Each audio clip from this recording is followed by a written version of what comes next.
Assalamualaikum warahmatullahi wabarakatuh. Hai teman-temanku di channel Situs Edukasi. Yaps, jumpa lagi kita bersua bersama kami di sini. Yang tentunya pada kali ini kami membahas soal P3K guru kimia. Tentu guru SMA maupun guru MA dan SMK. Ya, ini semoga bermanfaat. Tentunya kami akan membahasnya dan ini berdasarkan request teman-teman di kolom komentar di channel Situs Edukasi ya. Sekali lagi buat teman-teman yang ingin kami buatkan tentang pembahasan soal P3K 2021 ini, silakan tinggalkan di kolom komentar, request saja, nanti kami buatin teman-teman ya, biar hidup, biar kita bisa saling berbagi. Nah, di sini merupakan bocoran soal terbaru di bulan Januari ini, dan nanti kami juga akan berbagi informasi terbaru dan terupdate terkait di minggu-minggu pada tahun 2021 pada bulan Januari ini teman-teman ya. Sehingga jangan sampai skip video ini karena kami akan selipkan banyak informasi dan nanti juga ada file aslinya kami siapkan di akhir video teman-teman ya. Sehingga nanti ketika ada manfaatnya silakan gunakan dan lakukan apa yang kami minta nanti. Oke, kalau begitu tanpa banyak omong, tanpa banyak bicara, langsung aja kita jos dan jack menuju ke soal nomor 1. Tapi sebelumnya silakan buat teman-teman yang mau melihat pembahasan soal guru IPA, guru IPS, guru PGSD, semua guru hampir semuanya sudah selesai. Silahkan lihat di deskripsi video ini. Sudah kami buatkan semua guru jurusannya, baik SD, SMP, SMA, SMK, insya Allah sudah ada. Tinggal teman-teman cari aja. Kalau belum ada silahkan request di kolom komentar. Kira-kira seperti itu. Oke, langsung aja kita jos menuju ke soal nomor 1. Kita bacakan teman-teman ya. Ini soal guru kimia, yang mana kita harus memiliki indikator, yaitu penerapan prinsip TPACK dalam pembelajaran kimia. Di sini kita akan membahas pedagogik, ya, beserta ada rumusan-rumusan, fokus kita pada rumus-rumus kimia. Apa itu TPAC? TPAC itu biasa disebut dengan Techno-Pedagogical Content Knowledge. Ini kepanjangan ya, kepanjangan dari TPAC ini. Oke, kira-kira seperti itu. Ya, jelas ya. Oke, ini indikatornya yang akan kita bahas pada kesempatan P3K guru kimia ini. Next, kita lanjut ke pembahasan soal nomor 1. Kita bacakan. Yaps, ini dia. Laboratorium kimia sedang direnovasi. Tetapi, karena kekeliruan seseorang pekerja, maka dari ruang asam timbul asap pekat yang menyengat. Berikut ini merupakan tindakan yang harus dilakukan untuk menyelamatkan siswa dari asap yang berbahaya tersebut, kecuali A. Korban dipindahkan ke tempat yang berudara segar. B. Jika korban tidak bernapas, dilakukan CPR atau cardiopulmonary resuscitation sampai pertolongan medis datang. C. Jika korban bernapas, dilonggarkan pakaian dan perhatikan jalan napas. D. Menenangkan korban agar tidak panik sampai mendapatkan pertolongan. Dan E. Pintu laboratorium ditutup agar asap tidak menyebar.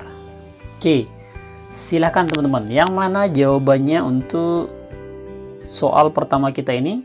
Guru kimia, silakan. Apakah A, B, C, D, atau E teman-teman ya? Berdasarkan kasus di atas. Silakan. Teman-teman bisa menjawabnya pada kolom komentar. Atau dalam hati Anda juga boleh. Yaps. Kalau sudah, kita lihat dan cek jawaban yang paling tepat adalah yaitu E ya. Jadi alhamdulillah jawabannya adalah E teman-teman ya. Kenapa E? Karena di sini pada kasus yang kita ketahui di atas ini terjadi kekeliruan oleh seorang pekerja. Maka dari ruang asam timbul asap pekat yang menyengat. Ini kan baru timbul nih. Nah, berikut merupakan tindakan yang harus dilakukan menyelamatkan siswa. Tentu kita harus menutup pintu laboratorium agar asapnya tidak menyebar keluar. Kalau misalkan kita pilih yang poin A, korban dipindahkan ke tempat yang berudara segar. Ini mungkin kayaknya agak kurang maksimal teman-teman ya. Artinya bisa sih, cuman Jadi solusi terbaik biar tidak banyak yang kena akibat dampak daripada asap pekat itu, jadi kita harus tutup itu rapat-rapat yang ruang laboratoriumnya. Yang B juga demikian. Jika korban tidak bernapas, lakukan CRR. Ini kan belum terjadi teman-teman ya. Masa kita harus lakukan ini ya?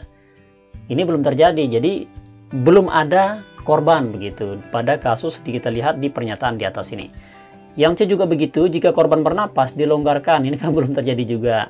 Lalu yang D juga sama teman-teman ya, bisa juga menangkan korban sampai mendapatkan pertolongan.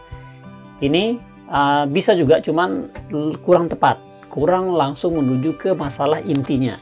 Jadi sehingga solusi tepat adalah ketika ada di laboratorium, jadi kita tutup aja itu pintu laboratoriumnya, karena biasa laboratorium kan sebat udara nih ya. Kalau ditutup maka tidak akan ada keluar asam yang pekat tersebut, sehingga para siswa itu selamat, tidak ada yang tidak bisa napas, tidak ada yang panik, jadi semuanya oke-oke saja. Jelas ya? Oke, kalau sudah jelas kita next lanjut ke soal nomor 2. Kita bacakan. Materi ikatan kimia merupakan salah satu materi bersifat abstrak, di mana peserta didik harus dapat mengabstrakkan proses perpindahan elektron ataupun penggunaan bersama pasangan elektron. Untuk itu, diperlukan media pembelajaran yang dapat menggambarkan hal abstrak tersebut. Penggunaan TIK oleh guru dalam pembelajaran ikatan kimia memberikan manfaat agar A. Mempermudah sistem pembelajaran antara guru dan peserta didik. B. Materi dapat disajikan secara paralel dengan kehidupan nyata. C. Memberikan model dan visualisasi untuk menjembatani abstraksi. D. Siswa dapat menelusuri materi lebih lanjut melalui internet. E. Guru lebih mudah dalam memberikan tugas pada peserta didik. Silakan teman-teman. Yang mana jawabannya pada soal nomor 2 ini? Apakah A, B, C, D, atau E? Yaps, kami tunggu di kolom komentar. Kalau bisa, dalam hati Anda juga boleh. Oke, kita lihat dan cek. Jawabannya adalah, yaitu C. Memberikan model dan visualisasi untuk menjembatani abstraksi. Kenapa? Karena di sini kan teman-teman harus ketahui nih. Yang pertama yang disinggung adalah abstrak. Kemudian siswa peserta didik dapat mengabstraksikannya. Lalu ditanyain adalah bagaimana penggunaan TIK. Ya, TIK itu teknologi informasi dan komputer. Oleh tenaga pengajar dalam pembelajaran ikatan kimia memberikan manfaat agar. Nah, jelas ya. Kalau misalkan kita pilih A, mempermudah sistem pembelajaran antara guru dan peserta didik, ini tidak tepat teman-teman ya. Karena di sini dia mengacu terhadap materi atau KIKD, materi bersifat abstrak ya. Bagaimana? Yaitu elektron, perpindahannya dan penggunaannya bersama elektron-elektron itu. Nah, sehingga ini kurang pas. Kemudian yang B juga begitu, materi dapat disajikan secara paralel dengan kehidupan nyata. Kurang pas, tapi yang paling pas adalah yaitu C. Kenapa C? Karena di sini dia langsung memberikan model dan visualisasi. Visualisasi dengan penggunaan TIK bisa menggunakan kayak Microsoft Office, bisa menggunakan kayak slide-slide gambar, animasi, sehingga itu bisa menjembatani abstraksi tersebut. Karena yang di dalam soalnya membahas tentang abstrak KIKD-nya. Sehingga penggunaan TIK komputer ini kita manfaat bagaimana para siswa itu bisa melihat dan memberikan model untuk menjembatani abstraksi itu secara nyata dan jelas dilihat sama anak-anak dengan visualisasi. Karena pembelajaran yang penggunaan visualisasi itu lebih tepat dan paling efisien di zaman ini teman-teman ya. Terutama di zaman COVID-19 ini, kalau teman-teman misalkan hanya membaca saja, ya membaca saja, menampilkan slide, itu ada bentuk tulisan, itu membosankan. Tapi kalau teman-teman misalkan memunculkan slide, itu ada gambar, ada video, ada atraksi, itu lebih cepat. Buktinya aja teman-teman sekarang nonton video di YouTube. Kalau baca-baca di website itu kan malas, tapi lebih enak di YouTube. Nah, seperti itulah kita. Jadi posisikan kita sebagai seorang pendidik ya. Posisikan kita sebagai seorang pengajar, bahwa kita adalah siswa. Apa yang kita perlukan sebagai siswa itu sehingga kita tahu model yang dibutuhkannya itu dengan perbanyak visualisasi. Oke, kira-kira seperti itu teman-teman ya. Oke, nanti kalau ada hal yang menjanggal bisa di kolom komentar, kita diskusi. Nanti juga kami masukkan di grup-grup diskusi guru-guru SMA, baik itu kimia, IPS, IPA, dan sebagainya. Oke, next kita lanjut ke soal nomor 3. Dalam mengajarkan materi redoks dan elektrokimia, agar menarik, guru mengawali pembelajaran dengan bercerita tentang fenomena yang berkaitan materi yang akan diajarkan. Kegiatan tersebut termasuk dalam kegiatan, tanda tanya ya, A. Pembelajaran acuan, B. Apersepsi, C. Motivasi, D. Orientasi, E. Pengantar. Oke teman-teman, silahkan nih.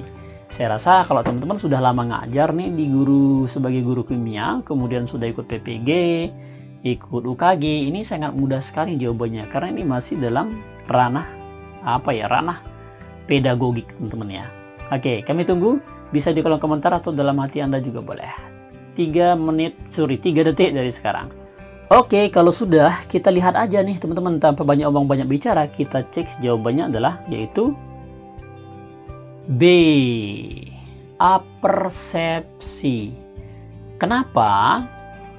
Karena inilah pengertian dari bahasa Indonesia. Apersepsi, bagaimana kita seorang guru itu mengawali pembelajaran dengan bercerita tentang fenomena yang berkaitan dengan materi, atau biasa disebut dengan opening, stimulus, untuk membuka wawasan anak bahwa ini loh kehidupan yang nyata beserta materi yang akan kita sampaikan, sehingga itu akan membuat peserta didik itu tetap memperhatikan apa yang kita sampaikan. Oke, kira-kira seperti itu ya. Kalau motivasi, orientasi, pengantar itu lain lagi. Nah, silakan buat teman-teman ya. Kalau misalkan pilih yang C, D, boleh juga, nanti di kolom komentar kita coba diskusi. Oke, itu dia. Jadi jawaban putar adalah yaitu B. Oke, next kita lanjut ke soal nomor 4 teman-teman ya. Tapi sebelumnya kita berbagi informasi dulu bahwa teman-teman perlu ketahui bersama ketika teman-teman mau mengupdate untuk Perpal PTK itu sudah tutup ya. Karena sekarang juga info GTK itu tidak bisa diakses karena sedang perbaikan terkait insya Allah di 2 minggu kedua di bulan Januari ini akan mulai pembukaan P3K guru ini. Dan teman-teman bisa mengaksesnya langsung. Dan nanti kami akan update informasinya di sini. Selalu kami update setiap detik, kami lihat dan kami menonton dan mengintip daripada informasi di Kemendikbud, Pan-RB, Kemenku, di PPK, di Kemenak juga teman-teman ya, sehingga jangan sampai ketinggalan. Dengan cara silakan di like teman-teman ya, kemudian subscribe, komen dan share video ini agar bermanfaat bagi banyak orang. Oke, kami tunggu 3 detik dari sekarang untuk lakukan like dulu video ini. Kemudian subscribe, komen, dan share ke media sosial. Oke? Kalau sudah lakukan yang LSCS ini, kita lanjut ke soal nomor 4 teman-teman. Kita bacakan nih.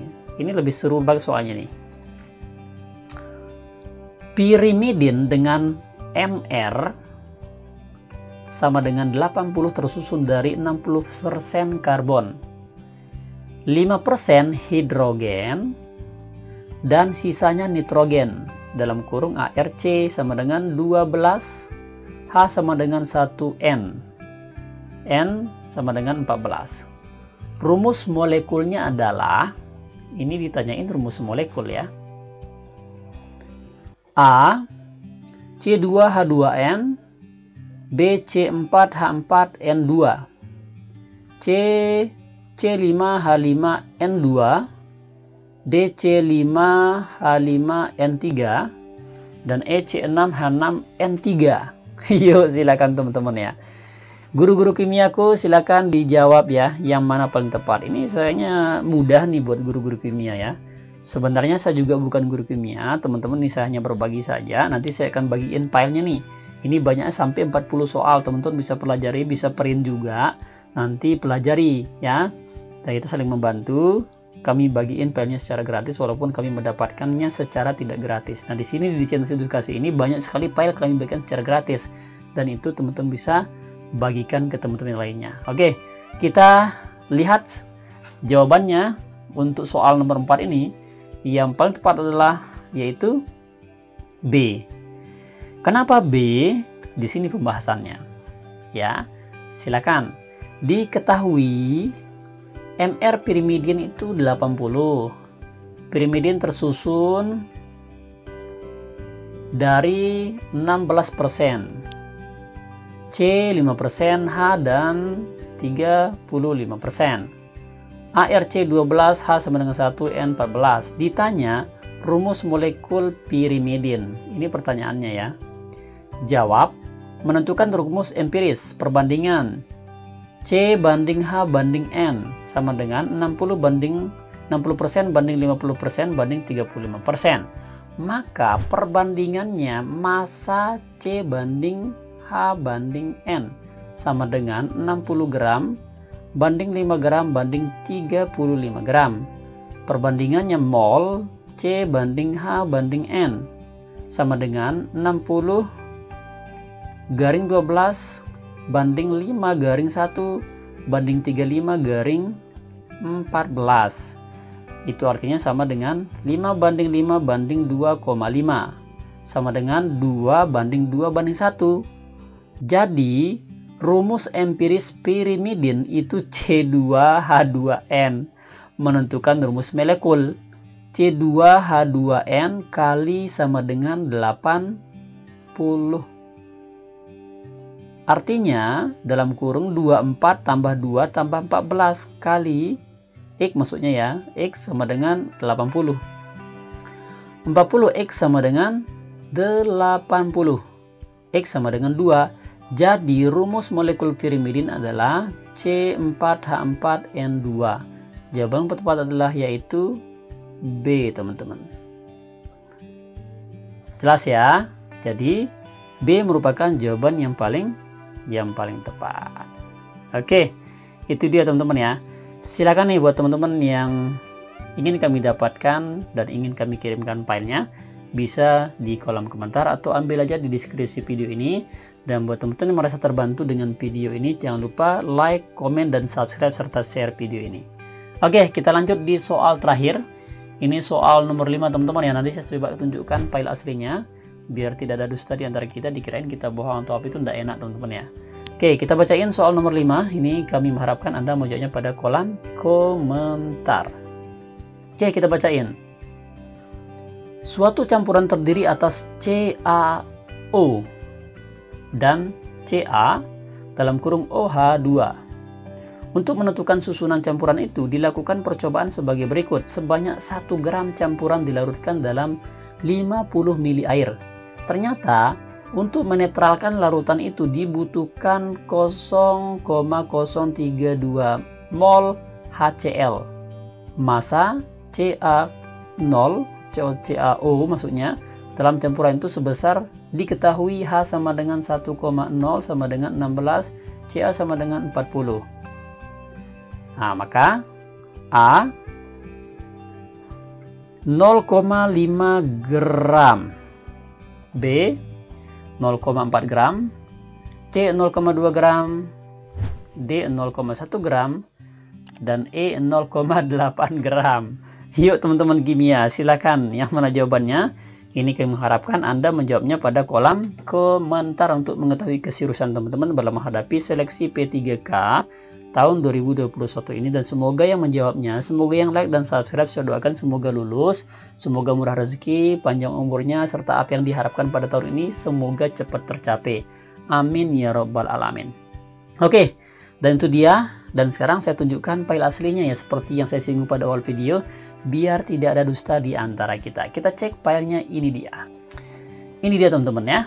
Jadi ini merupakan file asli yang kami dapatkan dan ini berbayar loh teman-teman ya. Kami bagiin secara gratis teman-teman. Silakan di sana dulu pilihan unduh langsung, tinggal pilih unduh langsung. Kalau mau lihat dulu itu silakan bisa lihat dulu ya, apakah betul enggak ini filenya atau enggak. Nah, silakan buat teman-teman yang merasa sedikit aja terbantu, silakan di like dan subscribe video ini serta share ke teman-teman yang membutuhkan, karena saya yakin ketika ini bermanfaat bagi banyak orang, maka teman-teman akan mendapatkan pahalanya juga, dan itu menjadi amal jariah kita bersama. Dan percayalah bahwa manusia yang paling bermanfaat adalah manusia yang paling banyak gunanya bagi manusia atau banyak orang. Ini dia, ini ya, ada pembahasannya juga, teman-teman bisa pelajari ini, ada materi pedagogiknya, ada ini teman-teman ya, pembahasannya nih sangat lengkap ya. Ini teman-teman nih, pelajari ini ya. Saya tidak sempat bahas ini karena kalau saya bahas itu menghabiskan mungkin 4 jaman teman-teman ya, biar tidak menghabiskan kuota teman-teman, tidak menghabiskan banyak waktu. Silakan ambil aja dah filenya ya, dipelajari, di print baik-baik, nanti difokuskan karena mengacu terhadap kisi-kisi P3K ini, yaitu bagaimana materinya itu terhadap apa yang kita pegang, apa yang biasa kita sampaikan di dalam kelas itu. Kalau misalkan Anda jurusan kimia, maka tentu dia fokus ke kimia nanti di kompetensi teknisnya atau kompetensi pedagogiknya. Begitu teman-teman ya. Oke, ini dia saya coba tunjukin berapa banyak nih. Ini sekitar kurang lebih, kita cek dulu. Ini banyak sekali. Teman-teman kalau frame ini berapa lembar ini? Wow, ini 64 lembar teman-teman. Bisa nih di print aja, dipelajari dan dibagiin nih filenya ke teman-teman ya. Nah, ini banyaknya 40 soal. Ini ada jawabannya. Ada pembahasannya juga di bawah jawabannya itu nanti. Oke, itu dia teman-teman ya. Silakan mohon bantu kami ya, kami membantu Anda dengan memberikan file. Sekarang bantu kami dengan cara like, subscribe, komen dan share video ini ke banyak orang. Oke, itu dia, semoga bermanfaat. Terima kasih, syukron. Wassalamualaikum warahmatullahi wabarakatuh.